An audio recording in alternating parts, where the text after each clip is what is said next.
तो आज मैं आपको एक अनोखी रहस्यमय कहानी सुनाऊंगा। अगर आप चैनल पर नए हैं तो अभी सब्सक्राइब कर ले तथा कहानी पूरा देखें। अंत में एक अनोखा रहस्य छुपा है। धन्यवाद। तो सुनिए। हिमालय की शांत गुफाओं में विरक्त नाम के एक साधक निवास करते थे।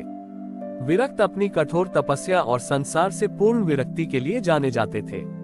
उनका मानना था कि मोक्ष का एकमात्र मार्ग पूर्ण एकाकीपन है। विरक्त ने वर्षों पहले अपने गांव, अपने परिवार और सभी सांसारिक बंधनों को त्याग दिया था। उन्होंने हर रिश्ते को माया और बंधन माना और अपने हृदय को प्रेम या जुड़ाव की हर भावना से कठोर बना लिया था। विरक्त की तपस्या का लक्ष्य था शिव के सबसे एकाकी, अनासक्त रूप का दर्शन करना। एक दिन विरक्त ने एक अत्यंत कठिन ध्यान शुरू किया, जिसमें उन्हें हफ्तों तक भूखे प्यासे रहना था। वह ध्यान की चरम सीमा पर पहुंचे और उनके सामने भोलेनाथ शिव अपने चिर परिचित योगी स्वरूप में प्रकट हुए।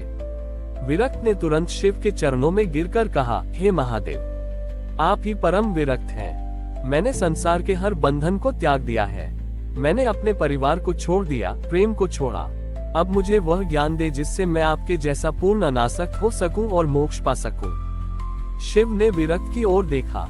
उनकी आंखों में करुणा थी, पर उनके चेहरे पर हल्की मुस्कान थी। शिव ने कहा, वत्स विरक्त, तुमने विरक्ति के लिए बहुत कष्ट सहा, पर तुमने जीवन के सत्य को समझने में भूल कर दी।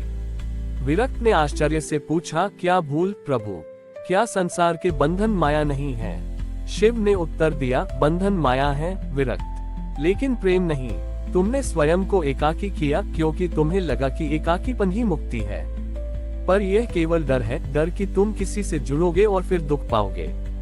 शिव ने एक गूढ़ रहस्य खोला, जब मैं ध्यान करता हूँ तो मैं विरक्त हूँ, लेकिन मैं अपने ध्यान के बाद कैलाश पर लौटकर अपनी शक्ति पार्वती के साथ निवास करता हूँ। मैं अपने पुत्रों गणेश और कार्तिकेय के साथ खेलता हूँ। मैं अकेला नहीं हूँ, मैं अर्धनारीश्वर हूँ। मेरी विरक्ति केवल इसलिए पूर्ण है क्योंकि मैं प्रेम और संबंध के महत्व को भी जानता हूँ। तुमने संबंध त्यागे, पर तुमने संबंधों में निहित सेवा, धैर्य और निस्वार्थता को त्याग दिया। शिव ने आगे कहा, जो साधक संसार में रहकर भी अनासक्त हो जाता है, वही सच्चा योगी है।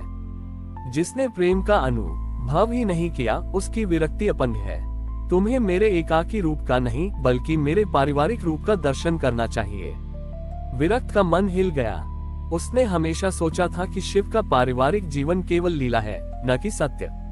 शिव ने एक सरल आदेश दिया, विरक्त, वापस जाओ, अपने परिवार से मिलो, उनके साथ रहो, लेकिन इस बार प्रेम करो, सेवा करो, पर उनसे कुछ भी अपेक्षा मत रखो।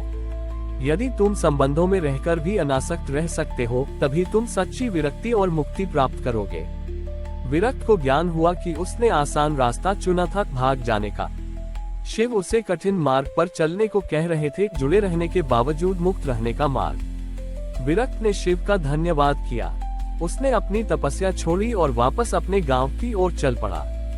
उसने अपने परिवार को खोजा और उनके साथ रहने लगा।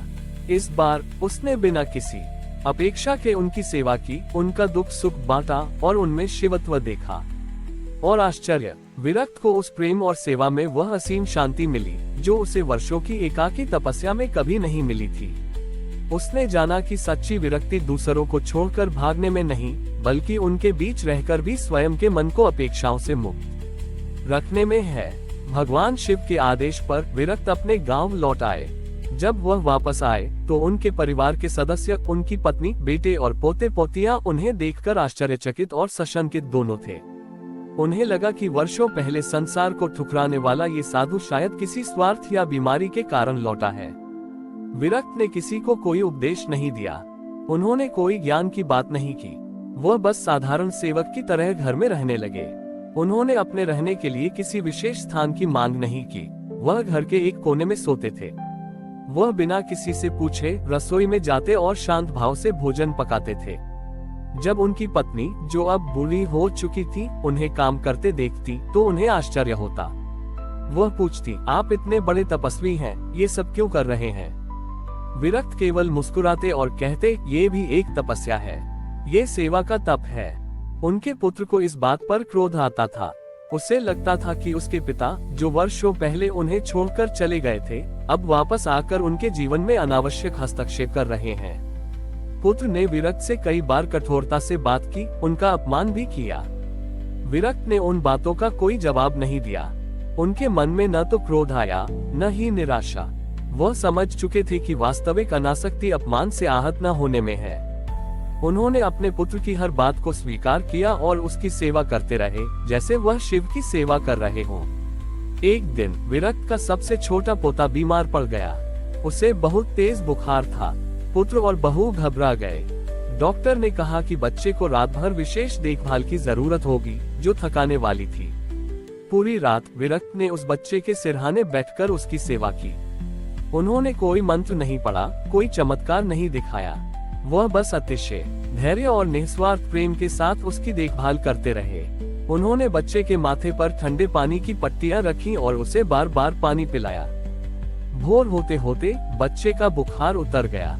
जब पुत्र ने सुबह आकर देखा कि उसका बेटा अब शांत और सुरक्षित सो रहा है और उसके पिता विरक्त थककर भी मुस्कुरा रहे हैं, तो पुत्र का कठोर हृदय टूट गया। पुत्र को अचानक एहसास हुआ कि यह प्रेम और सेवा किसी अपेक्षा से नहीं की गई थी। विरक्त ने न तो कोई प्रशंसा मांगी, न ही कोई धन्यवाद। उन्होंने ये सेवा केवल इसलिए की क्योंकि उन्हें प्रेम करना था। पुत्र ने अपने पिता के चरणों में गिरकर कहा, पिताजी, मुझे क्षमा कर दें। मैंने आपको इतनी कठोर बातें कही, फिर भी आपने मेरी सेवा की। आपने तो सालों से हमें त्याग दिया था, फिर भी आप ये सब क्यों कर रहे हैं? विरक्त ने उसे उठाया और कहा, बेटा, मैंने तुम्हें त्यागा नहीं था, मैंने केवल त्याग के भ्रम को अपनाया था। असली विरक्ति तुम्हें छोड़कर जाने में नहीं थी, बल्कि तुम्हारे बीच रहकर भी इस प्रेम के फल की अपेक्षा न करने में है। मैंने तुम्हें, तुम्हारी माँ को और तुम्हारे बच्चों को शिव के ही विस्तार के रूप में देखा। जब मैं तुम्हारी सेवा करता हूँ तो मैं शिव की ही सेवा करता हूँ। उस पल विरक्त को परम मोक्ष का अनुभव हुआ। उन्होंने जाना कि कैलाश पहाड़ों की ऊंचाई पर नहीं है, बल्कि परिवार के बीच निस्वार्थ प्रेम और सेवा में है। वह साधक जिसने वर्षों तक अकेलेपन में मोक्ष खोजा था, उसे परिवार के संबंध में बंधनों से मुक्ति मिली।